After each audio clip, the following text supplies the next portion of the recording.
The Soundwave Chronicles podcast, brought to you by FD Productions, engages in conversations with pioneering musicians, producers, and experts from the music industry. We get the inside scoop on what it takes to make it in the music industry today by delving into the sources of their inspiration, their creative process, and much more as we explore a wide range of their experiences. I am your host, Afterlove, and I want to welcome you today. Sit back, relax, and enjoy.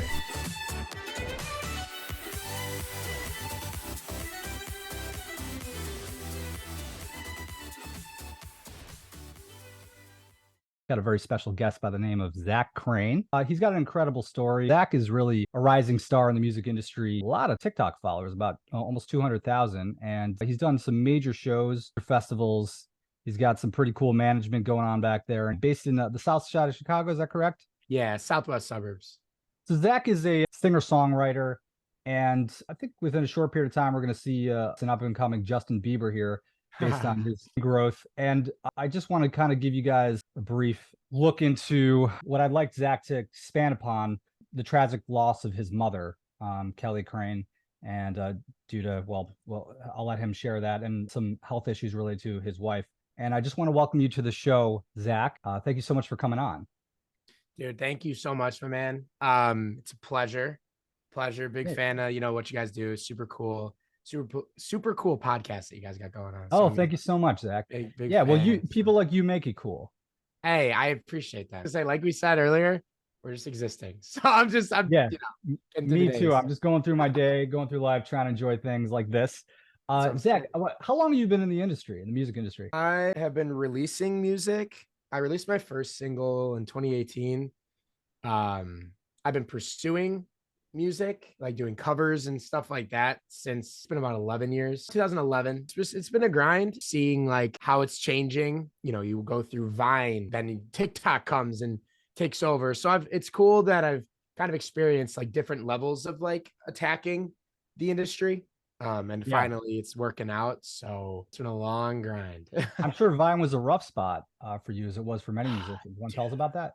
Yeah, man. I mean, it's kind of like anything. I mean, you got to find your niche a little bit, but like I got in early. My buddies and I were doing like funny videos, and then I was like, I'm going to post my music stuff. I'm going to start singing like covers and whatnot. And it worked out. We had some success on there. We, built a good following. And then, as everybody knows, it just went away. Vine was gone. Blink of an eye, man. And I was like, what the hell? But luckily, with TikTok, it's a whole new beast. And it's cool to see. And it's really cool to see like how people they're creating their own path on it. So Vine was kind of just like the place for goofiness, I feel, and just like. And TikTok isn't? TikTok is. I just feel like TikTok is. The one thing about TikTok that really blows my mind is how involved now like labels get with it. Because like you see somebody that just comes out of nowhere and then they just blow up and their music's like number one on charts, but they're the TikTok artists. Like, you know what I'm saying? Like, it's so crazy. Lil Nas? Like Lil Nas, yeah, like Arizona Zervis with Roxanne. Like, one of my buddies that I met years ago, Charlie on a Friday, I mean, he's taken over right now. So like, it's cool to see. It's so wild how influenced music is from TikTok and how much TikTok is influenced from music. So like, it's crazy. And as somebody who's been succeeding on TikTok, what do you attribute a lot of the success, just sort of looking around you? Because there's a lot of people that are blowing up on that platform. Would you attribute to talent? Would you attribute to just like, I don't know, building up a fan base? Maybe certain strategies, management, certain niches that are working better than others, following trends? The thing with TikTok now for me, I had my success in my little break on TikTok back in 2019 and 2020. Recently we're trying to rebrand a little bit. I've been focusing a lot on writing, this year. Like in the past couple of months, I've not taken a back seat to social media by any means, because I want my music to hit on TikTok. Obviously any artist now does. So, but right now what we're doing is we're figuring out the next method, the next, recipe for having that success. Yeah. Mm-hmm. But back, before it's goofy. I did covers kind of like on Vine, and I had success with that. But then I went viral for showing an egg hack during COVID. I blew a eggshell off a hard-boiled egg, and I taught the world how to do it. There's like 73 articles on me on Google, like Yahoo, New York Post, of me just blowing an eggshell off a hard-boiled egg. And I'm like, really? This is what did it? Yeah. I post my music, and this is what you want to see? Like, come on, But it's just, yeah, it's a gamble. I mean, you're just kind of winging it and throwing out.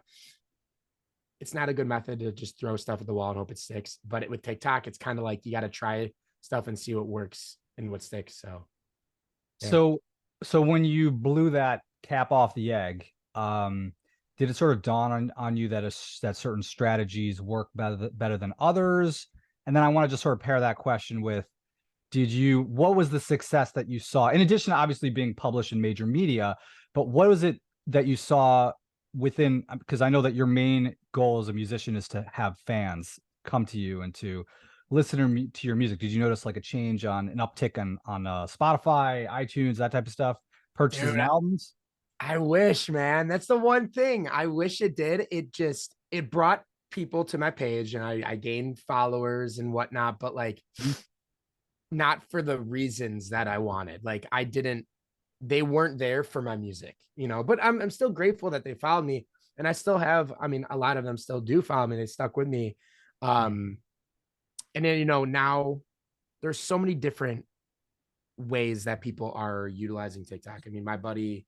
So wait, just to interrupt you for a minute before you continue. Yeah. You said they're not there for your music, so they're there for your cooking skills. What are they there for? I guess they just stayed around because they're like, oh, this guy did this, and people liked it. And then I've been goofy on TikTok too. So like maybe they stuck around because of that. But like, that's the thing that's crazy is like, who's going to stick around for it? Like, how much can you really do after that? Like, you blow an eggshell off an egg. What else is there to do with that? So like, I'm like, okay, you guys are sticking around, but like, I'm not going to just only post a video of me blowing an eggshell off an egg. I hope you understand that. And like, that's kind of what we ran into. And I'm just like, okay.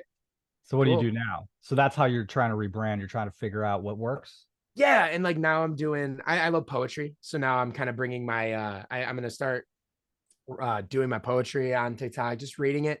And then now I'm going to still post my covers, my original stuff. But now, the method is there's so much different things that like people do with the algorithm and all that. Yeah, like nobody ever knows how it works, but now I post and I go live, and I'm very interactive with my fans and my followers. So like I have them request covers while I'm on live. And so that's kind of my new method. I'm just going to do that for a while and hope it, kind of works out. So, yeah. Well, and I certainly hope it does. Me too. I want to just mention, you remind me a little bit of John Mayer. I just went to a concert here in Long Island. You got a little bit of the vibe, the John Mayer vibe. I don't know if it's like the conversational flow, but that's something maybe like, I don't know if that's something that your fans have mentioned. Have they said, oh, you remind me of a certain artist, you should kind of follow that path? I'm going to take that as a compliment. I love John Mayer. So thank you for that. I love him. There's some, sound wise, like with my music, people have told me like, I like Bazzi a lot. He's a pop artist. I love him. He's it's not underrated.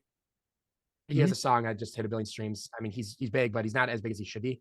But people say my voice sounds like him sometimes, and that's one of the biggest compliments I've ever gotten. You said 1 billion streams. Yeah, his song "Mine" that was huge on social media. Just hit 1 billion streams. It came out like 5 years ago, but still, like, that's a lot of streams. So that's nothing to complain about. Exactly. So like he's still big, but he's definitely underrated. But I've gotten John Mayer a couple times. Definitely, I've gotten like the look. Like people are like, "Oh, you have this," like the look of John Mayer. I'm like, "Oh, cool." Like, but style wise, singer songwriter style wise, you don't really look to his music so much as an influence. I like it. Like if I'm doing any acoustic stuff, of course. I love his writing, and he's a wizard when it comes to creating melodies. Yeah. And when he's songwriting, him and Justin Bieber are two of like I look up to them for their ability to create melodies out of nothing. It's incredible. Mhm. So with that, yes, for like sound wise, I'm just, we're finally tapping into like finding what my sound is. Mhm. I love ballads like Louis Capaldi, piano. I like Ed Sheeran, the acoustic, John Mayer, but then I Mhm. also like the Bozzy, Bieber, pop. So like if I can incorporate all that, and then I also am influenced by Michael Jackson. He's my favorite artist of all time. Mhm. So like if I can just bring that happy medium in like every little like aspect and bring like pieces, I'd be Mhm. happy. So Yeah. Well, so you're just doing what you love. Now, let me yeah. ask you, is this you just sort of went from school to singer-songwriter, or was there some sort of transitional period? I went away to college, but then in 2019, I went to Iowa State, but I didn't finish. I came home. My mom wasn't doing too good, so I moved home, and also I didn't know the direction I wanted to go with school. Mhm. I was in advertising, but I wasn't set. So I was like, you know what, I'm just gonna work, and be at home with my family. And then I did, and I got COVID hit, and then I started working in sales, and I've been in sales for the past 3.5 years. Right now, I'm just working. I'm doing music. Um, so that's kind of how it happened. I just moved home, and I really just started taking music seriously. I was like, okay, no excuses. I don't have any like too many distractions going on in my life, so might as well just dive fully in. So So, but at the time, there must have been plenty of distractions because you were dealing with yeah. your mother's health condition, and Yeah. So my mom you was want to tell us sick. more about that? Mhm. Yeah, yeah. My mom was sick my whole life. She was in a car accident when I was one. Um, and then fast forward, obviously, she was only 46 when she passed, so she was very young. But best friend my whole life. She was my number one supporter, truly, like biggest fan out of Mhm. anybody in the world. She was the one who, no matter what, was always just like, Zach, just keep going after your dreams. Just please don't stop making music. Like you can do this. Mhm. Just please, like, just trust me on this. She was a professional dancer. She was a cheerleader for the Chicago Bulls. Really? Yeah, she was an incredible dancer. So she was in the arts. She was in entertainment. So Mhm. she knew how it was. And Um, but yeah, coming home, and yes, I mean the distraction with that. But it was like it was a distraction that I was used to my whole life. And as sad as it is to say, like I was used to it, I it was something that became normal to me. And my mom and I like coped with it well. And my music was the thing that helped her. So like she was always so involved in my creative process and my life that mhm. it was a no-brainer that I kept going because of her and myself. I mean, it's been my dream since I was little. Um, but having her as my number one support system was huge, Mhm. like huge.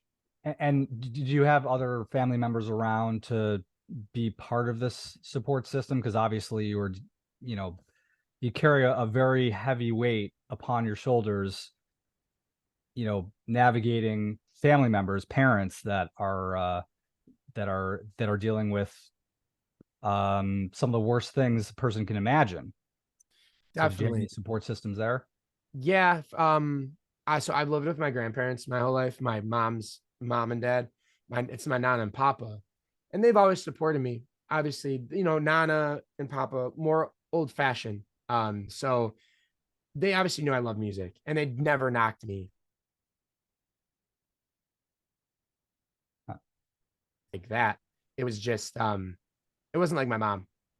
My mom was always, no matter what, like go for it type thing, take the risks, you know, blah blah blah. You don't have to do it, like obviously work, make money, do things that you have to do to live, but Mhm. don't backburn the music. Don't put on the back burner. But with my dad as well, I mean, he supported me. He owns his own company, a detailing business Mhm. for cars and whatnot. So he gets it, the grind and pursuing what you love to do. He was in the union forever, and my papa was a steel mill worker, so same thing. But after my mom passed, Mhm. in January, my papa and my nana, because, and it's crazy because my mom passed, and fast forward to March, Hmm. things just started happening. Like, and I'm like, it's my fucking mom. I'm like, it's my mom. It's crazy. Like, she's doing it. She's making it She's doing happen. And it was so wild. And it was like one thing after the other, boom, boom, boom, boom, boom. And my Nana and Papa were like, wow, okay, this is happening. Like, Mhm. Mhm. okay. And not to say that they weren't supportive, but now it's like they see it. So they're like, all right, you got to go in. Like, do it. Like, we see it now. We see what your mom saw. So it's cool. It's definitely cool. And how much, I mean, such a majorly impactful event like your mother's passing at such a young age and under such terrible circumstances. How has that affected you as a singer-songwriter in terms of what you write, your lyrics? Does that impact you in any way? Definitely. I mean, I was always I knew people around my hometown, who dealt with mental health or Yeah. had loss from suicide in their family, or I Mhm. knew a kid, one of my childhood friends committed suicide my freshman year of high school. So like shook the community. We were just like, holy shit, this is crazy. But like my mom dealt with so much, and she fought and fought for years. I mean, my whole life. Uh-huh. And I don't knock her for it, but I mean, when it comes to like inspiring music, and now it has finally taught me, it's given me it's showed me my why, and it's helped me find my purpose and like what I want to do with my music. I don't have goals and aspirations to be an A-list celebrity. Like, I don't want to be like this.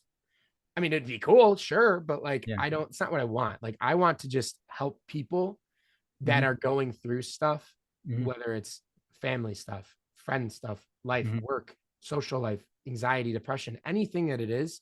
I just want to help and be like, listen, it's okay. Like, I'm here with you. And it's Mhm. okay to not be okay, but like, let's make sure that you're okay, because we Yeah. need you here. Everybody, everybody serves a different purpose. Everybody has a why, let's find it and go after what you want to do. Life's too short. Mhm. And if you have a direction and you have a sense of Mhm. that purpose, Mhm. it makes things so much more precious and so much more fun about life, and so now that's what I really write about. And I released after my mom passed, I released on Mother's Day my first song uh for her, and also from my life. I mean, I've written many songs in the past, but none of them were genuinely from my experiences in life. It was more so just to fit the mainstream, so to have that ability now, to actually, I unlocked that, and I wrote such a meaningful song, and now I'm able to do that. So now everything I'm writing it has a purpose, it has a meaning, and it Mhm. feels really good, because I don't want to just, I mean, it's fun to write about fun stuff, like Mhm. going to the boat with the boys, summer, beer, blah, blah, blah, like Mhm. parties, Yeah. cool. People love it. Media Uh-huh. eats it up, but I want to spread a message. I want to bring help to people if they need it. Mhm. I want to bring hope. So that's kind of where I'm at right now. Well, God bless you for doing that. Thank you. And there are a lot of people in need. There is a mental health crisis across this Oh, country, and um, there's a call for artists like you and for just people that want to have a major positive impact. There's a need, definitely. and so that's that's great that you're doing what you're doing. Although this is just a natural consequence of what happened to you. Um, do you have any specific vision of yourself doing something in the next 5 years? Where do you envision yourself in the next year, in the next 5 years, the next 10 years? What are your short-term and long-term goals at this point with everything that's Yeah, happened? definitely. Well, one of the craziest things, and it ties into what I plan on doing, is my dear friend Pat Tomasulo. He's on WGN, which is Chicago news, Mhm. and media. He's a comedian as well, but he's a very respected man here in Chicago. And Mhm. um, his wife Amy has trigeminal neuralgia, same illness my mom had. And after she passed in March, we reached out, or we were going to reach out, and it turns out he reached out to me after my mom passed and I didn't even see the message it was on Facebook message request. I did not see it because I don't really check Facebook Messenger much. But my manager got a message from Pat saying, "Hey, I would love to get in contact with your artist, Zach, blah, blah, blah." And he knew of my mom because my mom actually on paper had one of the worst cases known to man of trigeminal neuralgia, which is Really? crazy. Yes. And sorry to go ahead. interrupt. Could you tell us a little bit more about, like, as you're telling us the story, could you tell us a little bit maybe about the neurological aspects of trigeminal? Yeah, so it's coined and it's termed the suicide illness. It's the illness itself, the disease isn't fatal, but it's nerve damage. You know, it's with the trigeminal nerve, and it's trauma or damage to the nerve or issues with the nerve, and it causes this illness, chronic pain all day, every day. Some people have it very mild, and then there's people like my mother or Amy, Pat's wife, who have it very, very bad. And it's a monster. It is a horrible, horrible illness. And the craziest part is too, and we just found out, Travis Barker, one of the world's best drummers, drummer of Blink-182, Kourtney Kardashian's husband. Like, I mean, whoever, that's how the mainstream now knows him as the Kardashian's husband, but like one of the best drummers in the world. He has trigeminal neuralgia, and which is wild. And I pray to God that he uses his platform for awareness for this, because the world needs to know more about this. And, you know, it's wild. So do you attribute this to the accident that your mother was in when you were a child? Yeah. So she was in the accident when the car was, it flipped in ice, went through a forest, and graphic a little bit, but a tree branch literally went through her face, and it got lodged, the bark and everything. So dental work, all that. Fast forward 9 months later, she was diagnosed with trigeminal neuralgia. And post-diagnosis, she still was lovable. She was a mother to her best extent. She got her teaching degree, got her cosmetology degree. She did everything. So like, that's why like I am just so passionate about like just going for everything. If you physically can do it, do it. Just do it.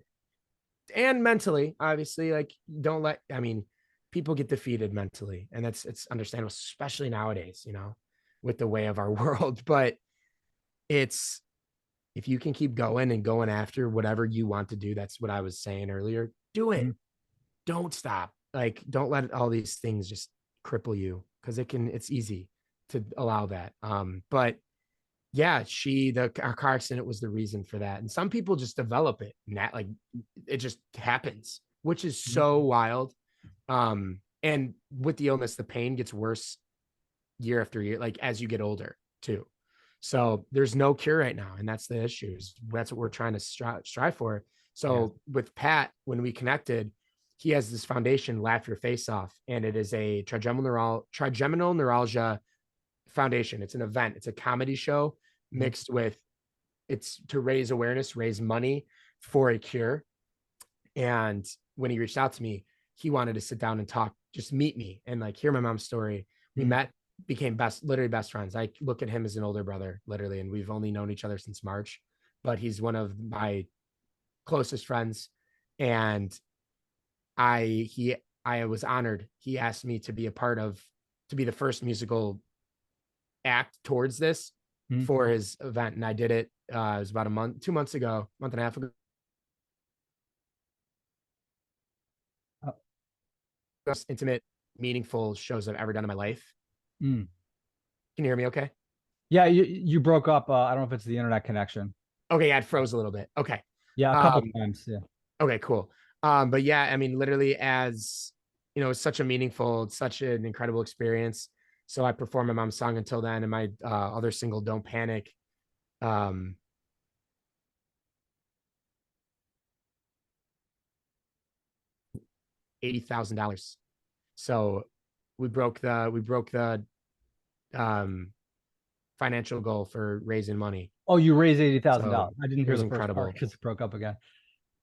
Oh no, oh man, okay. Yeah, we raised 680,000. Oh wow, okay, that's quite a bit higher. Yeah, it was crazy. So it was an incredible event. And now I'm part of it now. So every year we're going to be working at it, and I want to bring it nationwide, worldwide, if I can. Mhm. That's what my goal is. I want to take it to the next level. So and then we're also, my manager and I are creating a clothing line called Calm and Collected. It's mental health based. Mhm. Uh, Hope to have that out by latest springtime next year.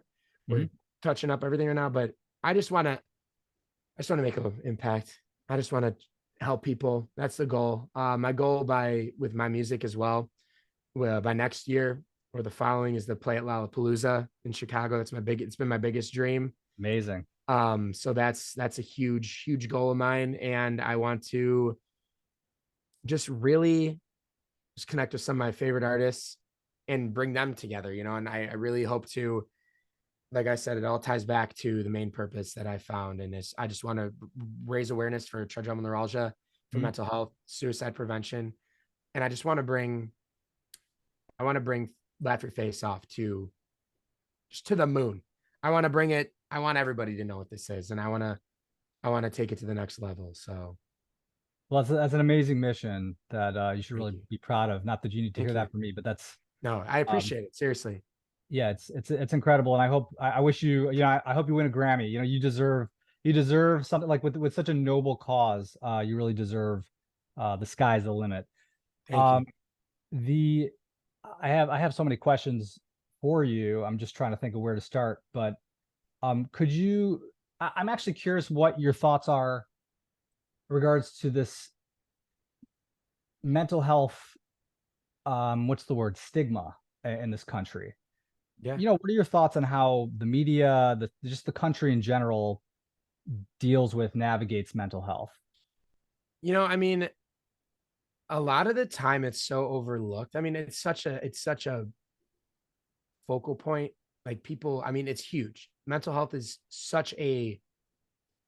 it's so important. And people know that, but like it's overlooked. Like people don't understand that, you may have all the money in the world and you may be this celebrity Mhm. or this influence, but like if you're not there, like, and you're not happy, you don't love yourself, you don't feel confident and comfortable in your own skin, like it that's the one thing you have to do first. Like you have to love yourself. You have to love your environment. The environment's huge, And like I feel like that's just the biggest issue right now with mental health and like Hollywood and entertainment, media, just even the normal day-to-day 9 to 5 lifestyle. You need to have your mental in check. You have to be happy with yourself. You have to surround yourself with good people. And nowadays people think that like money fixes everything, and they think that you could have all the cool cars, the clothes, the girls, the guys, whatever it may be, but like it's not it's not it. Like, and I've learned that, in the past year, but since January, I'm a total different person. Like, truly, I have changed. And it's not the cliche, like, I'm different, but like, I am literally like looking at myself from December, or literally since the day I found out about my mom to now, it's like totally different because I am more aware of like I'm more aware of like taking mental days, mental nights, time to just reflect, like putting aside a night of going out and spending time with my family. Cause like I've realized like all of this ties back into mental health, like your appreciation for what you have, and rather than looking at what you don't have, like, so there's so much, and it's long story. That was a very long answer, but So that's a great answer, and that's why I'm silent here because I want you to no, just no, no, kind of no. Yeah. unravel. No. And I I mean, I want you to unravel yeah, what you're saying is fantastic, and I want you to just keep going. well, I It's appreciate it. And important what you're saying. Yeah. I, I, it's such a crazy time right now in the world. And there's so much hate and it's so sad. So, I mean, that alone plays into such a hard mental toll. Mhm. But I mean, on top of it too, the biggest thing is social media. I mean, it's destroyed people. Like girls are looking at people like the Kardashians, and I mean, like, they're great. I mean, they're incredible businesswomen, like not Yeah. knocking them at all, but I mean, this thing of The being curation, the yeah, like hyper curation of stuff. yeah, and like just the hyper fixation on like being perfect. It's like nobody's perfect. Like embrace your flaws, embrace your issues. Like it's okay. Like I have insecurities that I deal with every single day. And like I'm working on them. I don't want them. Like the goal is to not have them anymore. But like having them is normal. But like people think like, oh my God, like, oh, I'm sad. Like, oh, I'm broken. Like, yeah, you're broken. We all are in a way. Just embrace that. And that's what's the issue is the media makes it that not normal. Really. So Zach, as a big influencer as you are, and somebody who has a lot of potential to impact at the global level, and you're on your way there.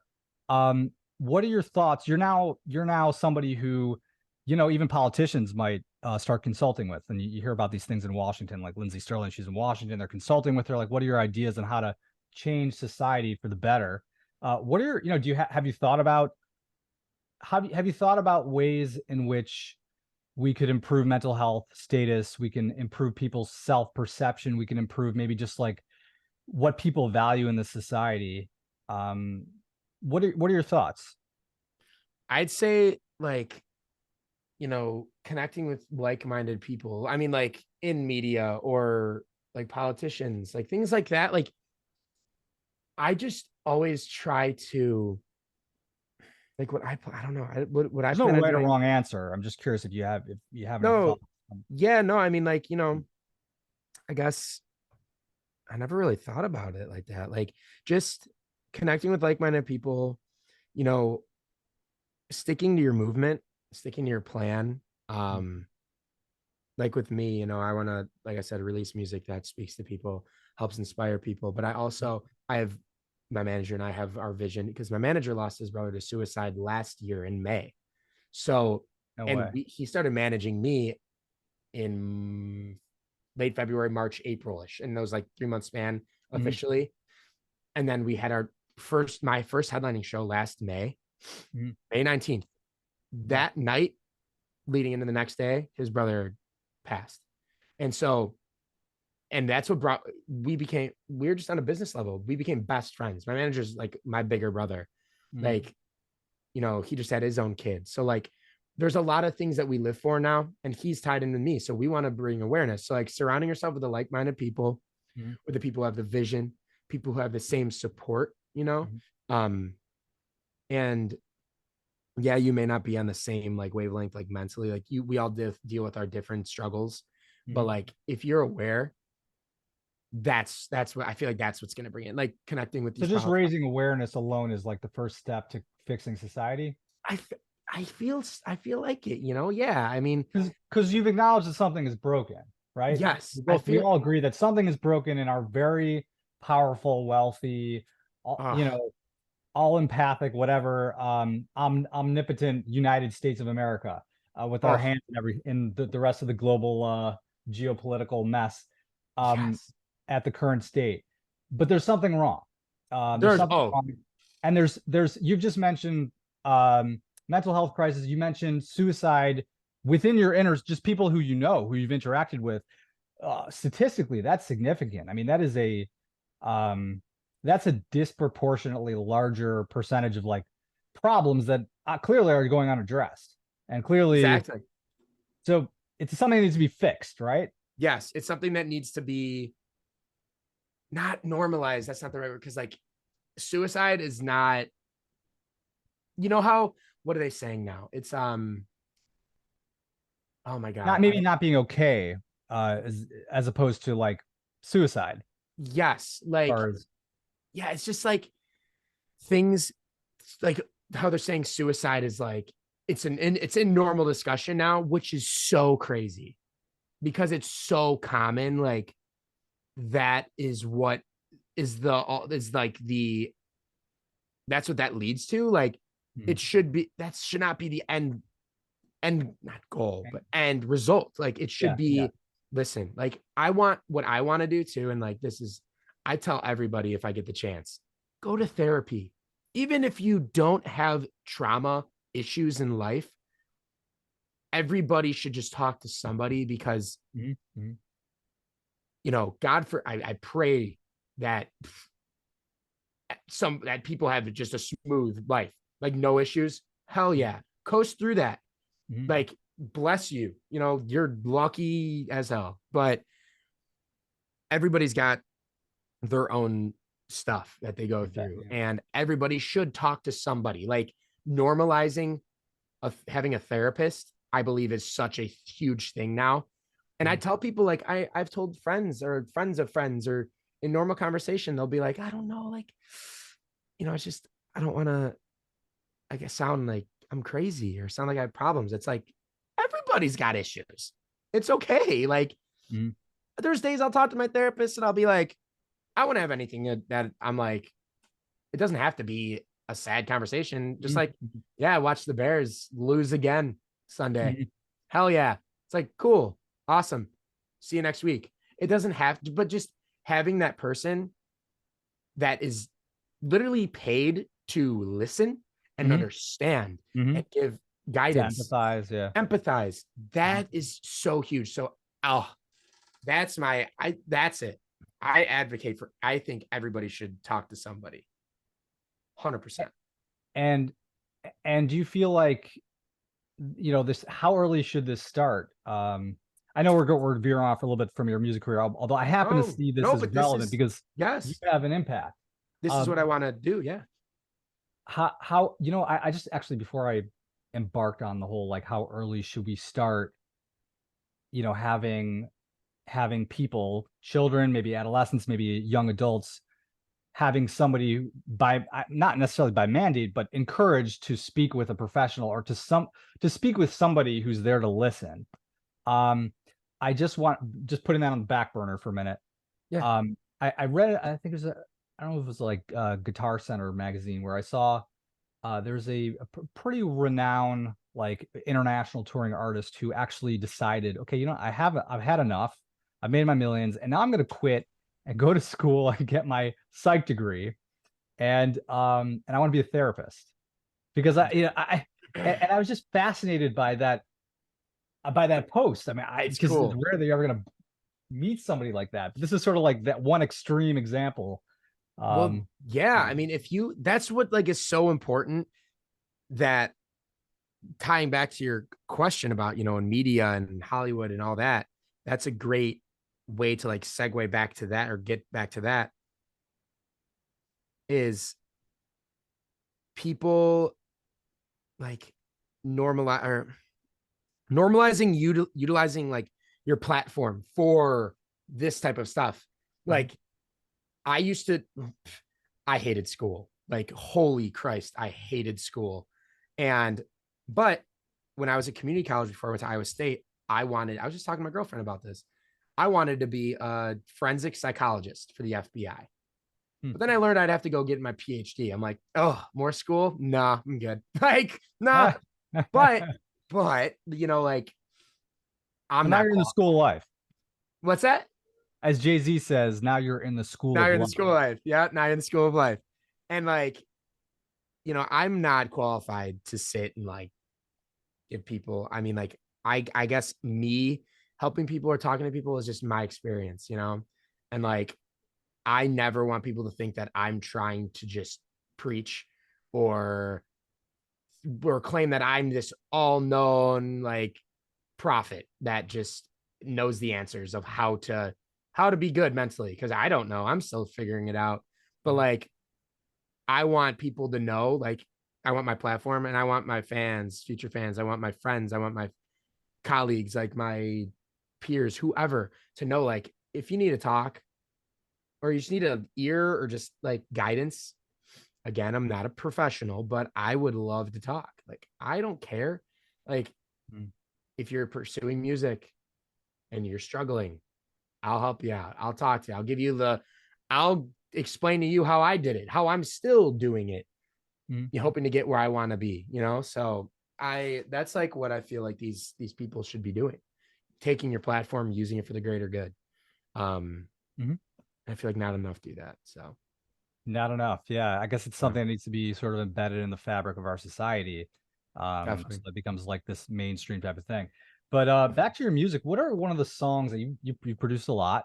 What are some of the songs that you are most proud of? And maybe in terms of their message or in terms of the melody, maybe both, that you Ooh, kind of want to replicate? yeah. You know, I mean, perfect talking already about it. You know, Yeah. my song Until Then that I wrote for my mom. Hmm. Um, that was my first like ballad. Hmm. Man, my most emotional, raw, like as raw as it gets. So that I've actually been writing a lot of songs like that now. Um, that will be coming out. And I've been touching a lot on mental health in my music, so that's good. But my Hmm. song Need to Say, my newest release, newest single back from the summer, definitely one of my most proud releases. I love it. It's just it's fun. And my buddy Kelvin and I wrote it Hmm. a year ago, and it was just Tell us the name again. my buddy Kelvin. No, the name. The song Need Oh, to that's a good name Say. too. Yeah, he's a songwriter as well. He's Okay. incredible. Helps me on a lot. We collaborate, but Hmm. songs Need to Say. It's like a summer song for sure. It just has those like that high energy, like fun vibe to it. And I love making songs like that. I want people to be not just to be sad when they hear my stuff. So like I want to keep making that upbeat stuff as well, that those fun, positive songs. So Hmm. Hmm. Don't Panic. I love that. That was the first song that got me on Chicago radio, Hmm. which was huge. One of my biggest accomplishments to date. And now, which is super cool to say, I never thought I would. Hmm. Um, my past three releases, Don't Panic, Until Then, Need to Say, all of them are and have been on Chicago radio now. Hmm. I think right now we're on 5 stations total. So we're definitely, my main goal is to, bring pop music to Chicago. Like Hmm.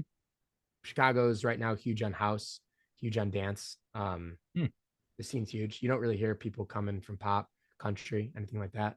So my That's goal. funny. I didn't realize that. When I think of house and dance, I was like, oh, Europe. And then Well, when I think of like yeah, like that too, like right? Amsterdam. Oh God, yeah. Like we go. This is the first year I didn't go, but my producer Jared Glaw, he's a house dance producer, artist as well. He's phenomenal, but Mhm. he's produced majority of my stuff. Need to Say being one of them, and he we go to Amsterdam every fall for That too. Amsterdam dance event, Hmm. and that was my first radio interview. Actually, it was Nexus Radio out in Amsterdam. So um, last year, and Amsterdam's huge, but like, yeah, Chicago, like the scene, like clubs in Chicago, you're hearing house.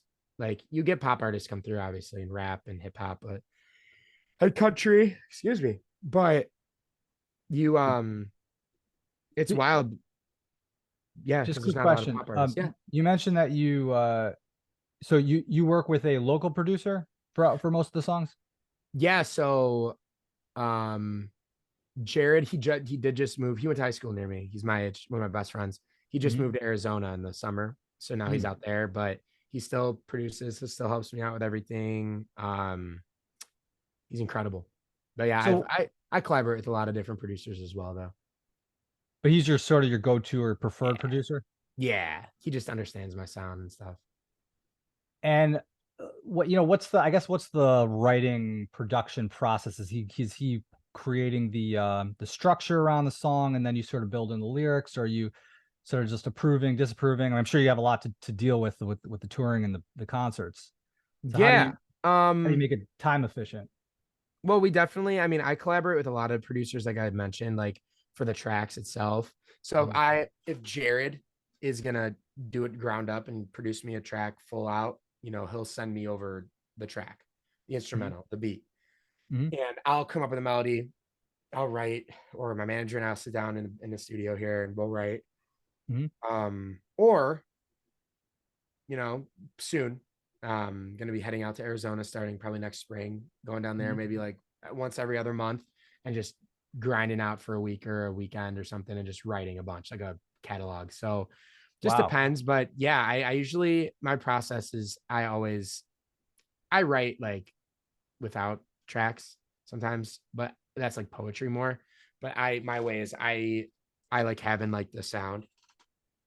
Then I'll come up with like a melody and then just plug in the lyrics.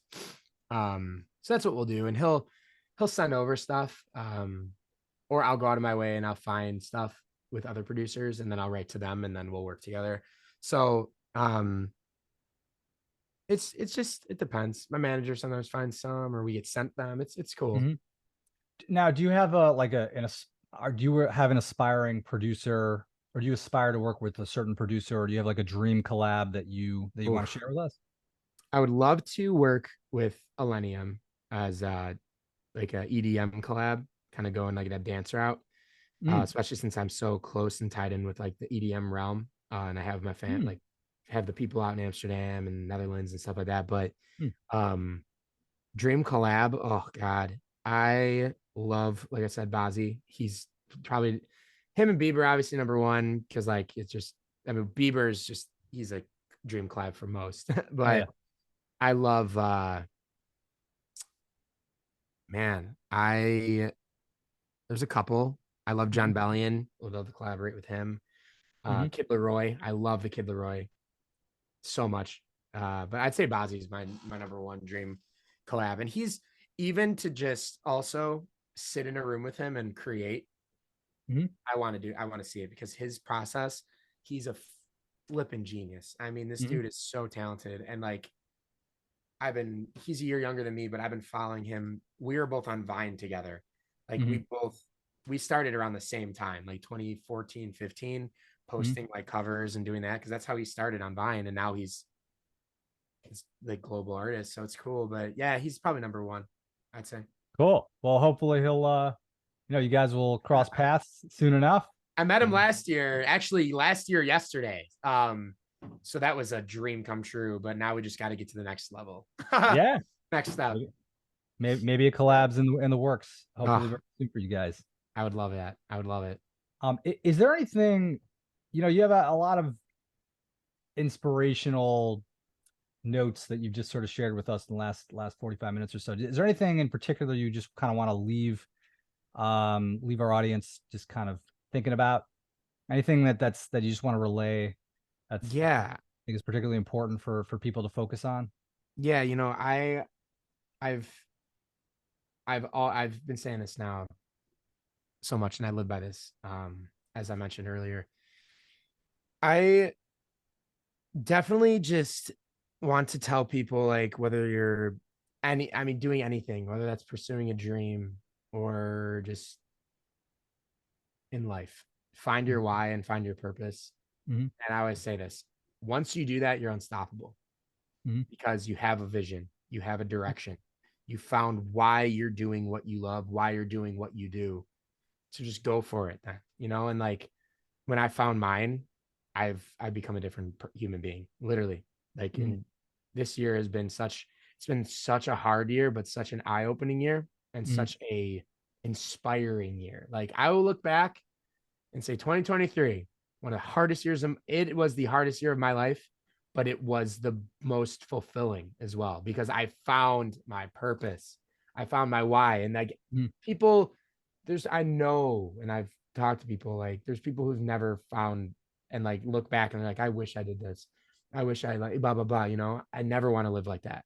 I've never wanted to be that person that looks back when I'm 80 years old saying, like, wow, talking to my son, my daughter, my nephew, grandchildren, whoever, my wife, and saying, man, I regret not doing that. I wish I did that. So I encourage everybody to find your why, find your purpose, dig deep, and just enjoy the little things, enjoy the stuff that'll get you there, and then run with it. So there you have it, folks. Find your why, find your purpose, and run with it. Yes, sir. Very inspiring words from Zach. Zach, thank you so much for inspiring us today. And could you just tell us where to find you? You can find me honestly anywhere, most socials, Instagram, TikTok, Facebook. But yeah, Zach Crean on Instagram, Facebook, Zach Crean Official on TikTok, Spotify, Apple Music, just Zach Crean, ZACH and then CREAN. for everybody listening, and I'm getting better at it. Zach, I always have to tell people now. It's pronounced Crean. For anybody that's confused or just doesn't, because it's so deceiving. So just telling everybody that, and you can find me Crean, folks. Yep, So it's pronounced Crane, but don't go to Crane. Go to Crean, otherwise you're not going to find them. Exactly. So yes, you can find me anywhere. And anybody listening, if you need any guidance or just need somebody to talk to, don't hesitate to reach out. So you welcome folks, fans, listeners to send you DMs. Yes, all the time. Schmooze with you. Okay. All the time. Cool. Oh, I love talking to people. Yeah. In terms of keeping people posted on your work, do they sign up for your mailing list? How do they know what's happening next? Yeah, so we're actually finishing up my my website right now. It's going to be finalized in the next couple weeks to a month-ish. We're finishing up the website the next month or so. And I'm usually very good with keeping people updated on my socials. So like Instagram, Twitter, Facebook, all that, like TikTok. Everybody will be in the know. So we'll set it up to where we have like emails going out and stuff. If you like subscribe to like emails with shows or merch or stuff like that. So yeah. Okay, so the merch store isn't set up yet. I didn't hear the first part. Oh, man, this connection is We're having some glitchy connections here. I know. Yeah. Yeah. So setting up, on the website and like my socials, I announce everything, but my website and whatnot, we'll have like all the merch info, show like dates and all that. So keep a lookout for that. ZachCrane.com. Okay, got it. Yeah, got it. ZachCrane.com. And again, thank you so much for coming on. Dude, of course, man. This has been inspiring for me, and I'm sure that our listeners very much have enjoyed watching and listening to this interview. Guys, go check him out. Check out his amazing music and connect with him. Send him a DM. Send him some love. Zach is a rising star, so stay tuned for his next projects. Thank you, guys. Thank you so much. Thanks so much for tuning into the Soundwave Chronicles podcast, where you can stream our interviews wherever you get your podcasts. We hope you enjoyed the interview and learned something new today. And if you did, please leave a review so we can keep bringing you great content. Thank you and have a great rest of the week.